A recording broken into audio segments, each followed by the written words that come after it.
Bonjour, aujourd'hui je vous parle d'un problème de plus en plus répandu, le syndrome du tunnel carpien ou du canal carpien, tout dépendant des publications. L'ordinateur et la souris d'ordinateur ont contribué beaucoup à augmenter ce type de problème. Aussi, tout ce qui est motricité fine. Alors, le poignet, parce que le tunnel ou le canal en question est situé au niveau du poignet. C'est une membrane qui accueille des tendons et un nerf. Et c'est lui qui nous fait suer. Il s'appelle le nerf médian. C'est un nerf très important pour la main.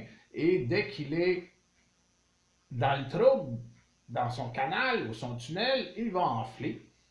En enflant, il prend du volume et ça accentue le problème. Ça va vous donner des fourmillements dans la main, des élancements dans la main, toutes sortes de problèmes de motricité et de douleur, évidemment, parce qu'à ce moment-là, vous n'êtes plus capable de plier facilement le poignet sans que il y a une douleur parce que le nerf est enflé. D'ailleurs, il y a un test qui s'appelle le signe de Tinel. Les élèves aimaient bien ça. Pour le tunnel carpien, on avait le signe de Tinel. Alors, c'était facile de se tromper. Le signe de Tinel, c'est tout simplement ça. Alors, vous avez, si vous êtes capable de faire ça et de pousser un contre l'autre les deux poignets, vous n'avez pas de tunnel carpien. Vous pouvez avoir des fourmillements dans la main. Ça peut venir du nerf médian encore, mais c'est pas là qu'il est dans le trouble. Ça va être au niveau des cervicales. On va voir ça un petit peu plus tard. Donc, qu'est-ce qu'on fait avant de consulter? Alors, souvent, on peut consulter, mais notre rendez-vous est dans 2 semaines. Et la douleur est là tous les jours. C'est assez facile de soulager le tout. Dans un premier temps, phénomène d'inflammation, on va avoir le réflexe d'aller dans les anti-inflammatoires. Donc, en interne, des trucs comme Motrin, c'est pas obligé d'avoir des prescriptions pour ça. Ça va vous aider. En externe, des baumes comme le baume du tigre, par exemple, ça peut très bien faire. On va appliquer ça sur la région au niveau local ou encore des huiles essentielles. Moi, je préfère personnellement parce qu'on peut frapper plus fort encore avec les huiles essentielles.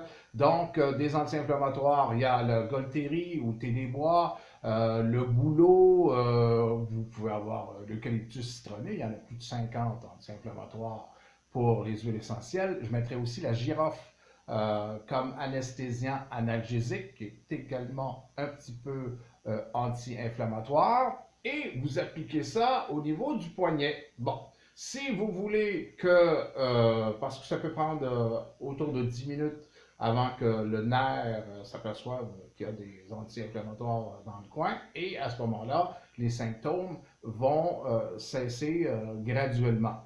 Pour garder ce résultat-là, vous allez mettre un petit pansement que vous allez imbiber de vos anti-inflammatoires. Comme ça, il y aura toujours un contact entre la peau, et le nerf est juste en dessous, il n'est pas très loin, et les anti-inflammatoires. Parce que souvent, quand on ne fait que frotter, le vêtement va en ramasser une partie et le résultat va être moins grand et surtout moins longtemps.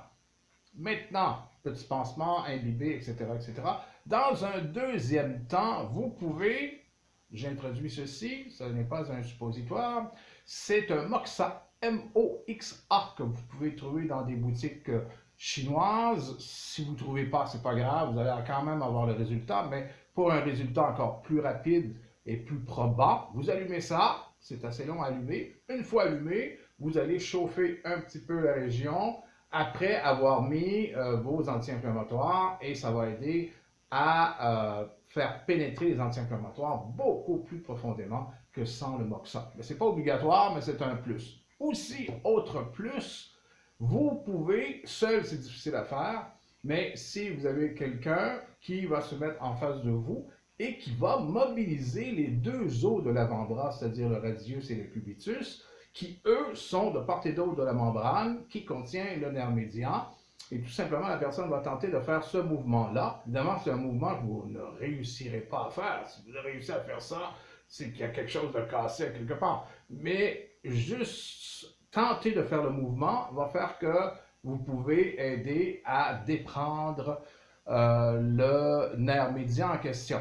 Si les symptômes persistent, eh bien à ce moment-là, après ça, il faut consulter parce que ça peut être un problème assez grave avec le temps. Et voilà pour le syndrome du tunnel carpien.